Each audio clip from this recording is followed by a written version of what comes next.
Hello friends, कैसे हैं। आज का जो मैं टॉपिक लाया हूँ एक पानीपत का युद्ध से रिलेटेड मैं बताने जा रहा हूँ। तो कृपया आप लोग ध्यानपूर्वक अच्छी तरह से सुनेंगे कि पानीपत का युद्ध आखिर क्यों हुआ था, कहाँ हुआ था, किनके बीच हुआ था और कौन हारा और कौन जीता।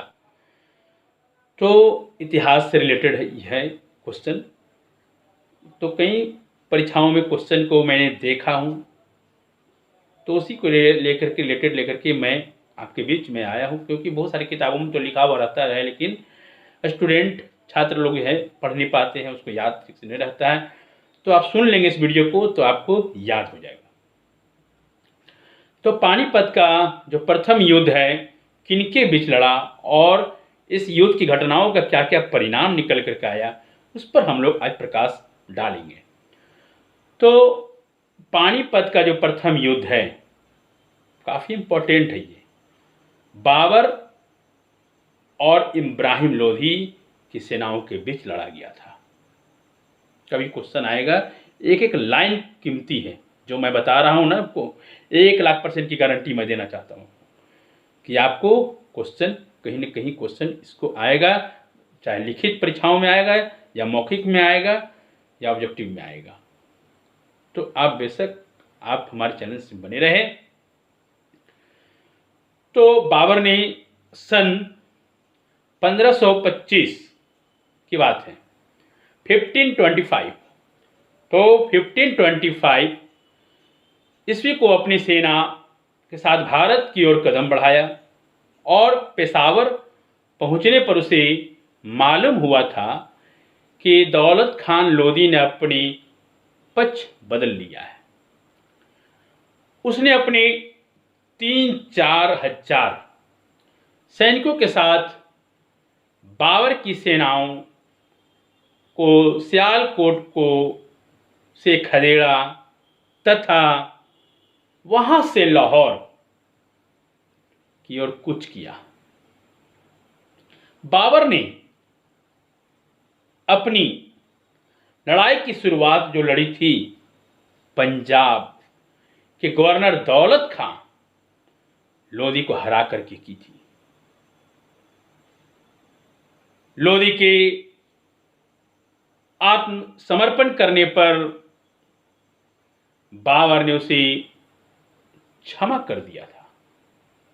उसके बाद सिंध नदी पार कर पंजाब पर कब्जा कर लिया और पंजाब में शासन व्यवस्था को नए सिरे से नियंत्रण में लेकर बाबर दिल्ली की ओर रवाना हुआ।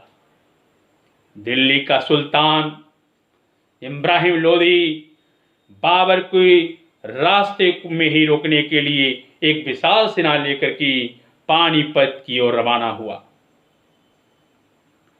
कुछ इतिहासकारों का यह भी कहना है कि लोदी की सेना में 1,00,000 सैनिक तथा 1,000 हाथी थे तथा दूसरी ओर बाबर की सेना अपेक्षाकृत काफी कम, लगभग 12,000 के करीब थे। इसके अलावा बाबर के पास उन सरदारों की सेना भी थी जिन्होंने पंजाब में उसकी अधीनता स्वीकार कर ली थी। उसके उपरांत जब बाबर ने अपनी सेना को 3 हिस्सों में बांटा तथा एक हिस्से को सुरक्षित सेना के रूप में पानीपत में टिका दिया था, दूसरे हिस्से को अपने खाइयां खुद कर उन पर पत्ते, टहनियां और कई सारे से छुपाने का उपकरण भी डालकर उन्हें छिपा दिया था। और एक हिस्से का सरदार उसने अपने हुमायूं तथा दूसरे हिस्से का सरदार उसने सुल्तान मिर्जा को बनाया और तीसरे हिस्से की बागडोर स्वयं अपने हाथ में ले ली थी। अपनी सेना के सामने 700 बैलगाड़ियों की सुरक्षात्मक दीवार बना ली और हर 2 बैलगाड़ियों के बीच में कच्ची ईंटों की दीवार बनाई गई थी। न केवल सिपाही इन दीवारों के पीछे से शत्रु सेना पर तोप से गोले बरसा सके थे, बल्कि उनके हमलों से बचा भी जा सका था। और 21 अप्रैल 1526 की बात है, बाबर की सेना ने इब्राहिम लोदी की सेना पर हमला किया कर दिया। और ठीक उसके उपरांत क्या हुआ, इब्राहिम लोदी ने अपनी क्षमता के अनुसार सेना का नेतृत्व किया, परंतु उसके सैनिक भाड़े के थे और ज़्यादा अनुशासित और पराक्रमी न होने के कारण ज़्यादा देर तक शत्रु सेना के सामने टिक न सकी। और इस युद्ध में इब्राहिम लोदी के अंत का साथ साथ बाबर की जीत हुई। तो ये काफ़ी इम्पोर्टेंट क्वेश्चन है आप लोग के लिए। तो मुझे आशा ही नहीं, मुझे पूर्ण विश्वास है कि जितनी मैं जानकारियाँ दिया हूँ बिल्कुल सत्य है और इतिहास को कभी भुलाया नहीं जा सकता है। इसलिए पानीपत से जुड़ा हुआ किसी प्रकार का अगर क्वेश्चन आता है तो इस टॉपिक को जरूर पढ़ेंगे, क्योंकि इस टॉपिक से कहाँ से क्वेश्चन पहुँच जाएगा तो आप नहीं जवाब दे सकेंगे, तो आपका दिन भर मानसिक संतुलन खराब रहेगा।